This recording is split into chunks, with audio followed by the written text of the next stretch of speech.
Hello everyone. इस lecture में हम देखेंगे कि यूपीएससी ने मेंस जीएस 3 में कौन कौन से क्वेश्चन जो है पूछे हैं। जैसे इसमें है पहला क्वेश्चन हमारा कि भारत की सकल घरेलू उत्पाद के वर्ष 2015 के पूर्व तथा तो वर्ष 2015 के पश्चात परिकलन विधि में अर्थात कंप्यूटिंग मेथडोलॉजी में क्या परिवर्तन हुआ है।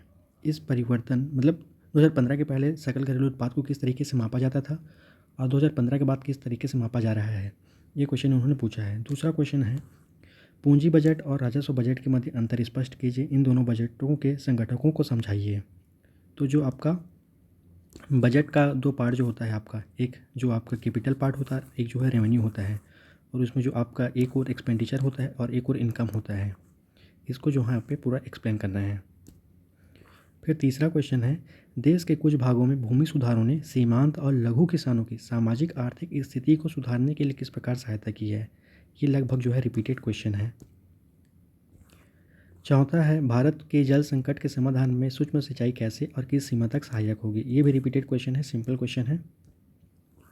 पांचवा है, ये डिफ़िकल्ट क्वेश्चन है, काफ़ी सारे डिफ़िकल्ट क्वेश्चन है। भले ही AS400 यूज में रहा था, परंतु लोग इतने टेक्निकलिटीज़ के साथ में चीज़ों को नहीं पढ़ते कि AS400 हवाई रक्षा प्रणाली विश्व में इस समय उपलब्ध अन्य किसी प्रणाली की तुलना में किस प्रकार से तकनीकी रूप से श्रेष्ठ है। आपको ये बताना है इसमें कि AS400 में कौन कौन से जो है टेक्नोलॉजी बेहतर तरीके से लगे हुए हैं, और ये भी बताना है कि पूरे विश्व में अभी उपलब्ध दूसरे प्रकार के हवाई रक्षा प्रणालियों की तुलना में ये कैसे बेहतर है, अर्थात उनके भी कुछ आपको पॉइंट्स, कुछ कैरेक्टरिस्टिक्स को जानने होंगे।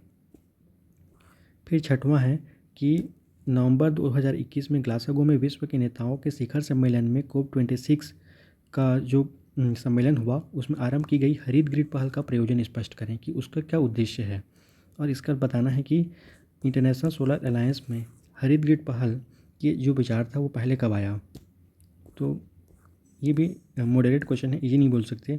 सातवां है विश्व स्वास्थ्य संगठन द्वारा हाल ही में जारी किए गए संशोधित वैश्विक वायु गुणवत्ता दिशा निर्देशों के मुख्य बिंदुओं का वर्णन कीजिए। ये फैक्चुअल हो गया। विगत 2005 के अद्यतन से ये किस प्रकार भिन्न है, ये भी फैक्चुअल हो गया। ये तो 2020 में भी पूछा गया था कि भारत के राष्ट्रीय स्वच्छ वायु कार्यक्रम में किन परिवर्तनों की आवश्यकता है, इन चीज़ों को देखते हुए, तो इसे हम डिफिकल्ट मान सकते हैं। फिर है आपका आठवां क्वेश्चन भूकंप संबंधित संकटों के लिए भारत की भेद्यता की पहचान कीजिए। ठीक है, इसको ARC रिपोर्ट से कर सकते हैं। इसके बाद पिछले 3 दशकों में भारत के विभिन्न भागों में भूकंप द्वारा उत्पन्न बड़ी आपदाओं के उदाहरण प्रस्तुत प्रमुख विशेषताओं के साथ दीजिए। आपको बताना है कि पिछले 3 दशक में कहाँ कहाँ भारत में बड़ी मात्रा में भूकंप आए और उनकी क्या खास विशेषताएँ रहीं।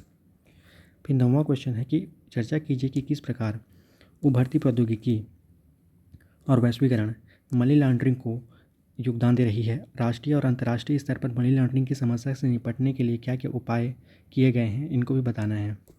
10वां है कि भारत की आंतरिक सुरक्षा को ध्यान में रखते हुए सीमा पार से होने वाले साइबर हमलों के प्रभाव को विश्लेषण कीजिए। ठीक है, और साथ ही इन परिष्कृत हमलों के विरुद्ध रक्षात्मक उपायों की रक्षा कीजिए। बताना है कि प्रभाव क्या है और उसके रक्षा के लिए क्या प्रयास किए जा रहे हैं या क्या प्रयास किए जा सकते हैं। 11वां क्वेश्चन है कि क्या आप सहमत हैं कि भारतीय अर्थव्यवस्था ने हाल ही में भी आकार के पुनरुत्थान का अनुभव किया। कारण सहित अपने उत्तर की पुष्टि कीजिए, किया तो क्यों और नहीं किया तो क्यों। 12वां है तीव्रतर एवं समावेशी आर्थिक समृद्धि के लिए आधारिक संरचना में निवेश आवश्यक है, भारतीय अनुभव के परिप्रेक्ष्य में विवेचना कीजिए। रिपीटेड क्वेश्चन है। 13वां भी रिपीटेड क्वेश्चन है कि नेशनल फूड सिक्योरिटी एक्ट में की विशेषताएं क्या हैं और खाद्य सुरक्षा को लेकर के इस विधेयक ने कैसे काम किया है, सहायता प्रदान की है। फिर 14 नंबर का क्वेश्चन है आपका कि क्रॉप डाइवर्सिफिकेशन के समक्ष मौजूदा चुनौतियाँ क्या हैं और हमारे पास जो उभरती प्रौद्योगिकियाँ हैं वो किस तरीके से क्रॉप डाइवर्सिफिकेशन के लिए अवसर प्रदान कर सकती हैं। इसको डिफिकल्ट क्वेश्चन माना जा सकता है, इसके सेकंड पार्ट को। फिर 15वां अनुप्रयुक्त जैव प्रौद्योगिकियों में शोध तथा विकास संबंधी उपलब्धियाँ क्या हैं। ये तो सिंपल क्वेश्चन है। फिर ये उपलब्धियाँ समाज के निर्धन वर्गों के उत्थान में किस प्रकार सहायक होगी। ये सिंपल क्वेश्चन है, रिपीटेड क्वेश्चन है। 16वां है वर्ष 2014 में भौतिक विज्ञान में नोबेल पुरस्कार संयुक्त रूप से आकाशाकी अमानो और नाकामुरा को प्राप्त हुआ, जिन्होंने 1990 के दशक में नीली LED के आविष्कार के लिए प्रदान किया गया। इस आविष्कार ने मानव जाति के दैनंदिन जीवन को किस प्रकार प्रभावित किया है, LED के बारे में बताना है। ये रिपीटेड क्वेश्चन है, आई थिंक 2016 में भी इस प्रकार का एक क्वेश्चन पूछा गया था। 17वां है संयुक्त राष्ट्र जलवायु परिवर्तन फ्रेमवर्क सम्मेलन अर्थात UNFCCC के COP के 26वें सत्र में कौन से परिणामों के बारे में बताया गया और भारत ने अपनी क्या क्या प्रतिबद्धताएं, कमिटमेंट जो है पेश की। 18वां है भूस्खलन के विभिन्न कारणों और प्रभावों का वर्णन कीजिए, सिंपल क्वेश्चन। राष्ट्रीय भूस्खलन जोखिम प्रबंधन रणनीति की महत्वपूर्ण घटकों का उल्लेख कीजिए, ये रिपीटेड क्वेश्चन है आपका। 19वां भारत की आंतरिक सुरक्षा के लिए बाह्य राज्य और गैर राज्य कारकों द्वारा प्रस्तुत बहुआयामी चुनौतियों का विश्लेषण कीजिए, संकटों का मुकाबला करने के लिए आवश्यक उपाय बताइए, रिपीटेड क्वेश्चन हो गया। और 20वां आतंकवाद की जटिलता और तीव्रता, इसके कारणों, संबंधों तथा अप्रिय गठजोड़ का विश्लेषण कीजिए, आतंकवाद के खतरे के उन्मूलन के लिए कठोर उठाए जाने वाले उपायों का सुझाव दीजिए, ये भी रिपीटेड क्वेश्चन है। लेकिन हम देखेंगे क्वेश्चन बहुत ज़्यादा लेंथी हैं और तुरंत जो है आप इसको सोच नहीं सकते, आंसर फ्रेम नहीं कर सकते, टाइम लगेगा। और 4 से 5 क्वेश्चन ऐसे हैं जो काफ़ी ज़्यादा डिफिकल्ट हैं, याद करने में काफ़ी ज़्यादा दिक्कत होगी उनको। तो बोल सकते हैं GS1 और GS2 की अपेक्षा GS पेपर 3 जो है मोर एंड डिफिकल्ट ही रहा है। तो इस तरीके से अभी GS4 का भी एग्जाम होने वाला है, उसका पेपर भी हम देखेंगे। तो इस लेक्चर में इतना ही गाइस, थैंक यू।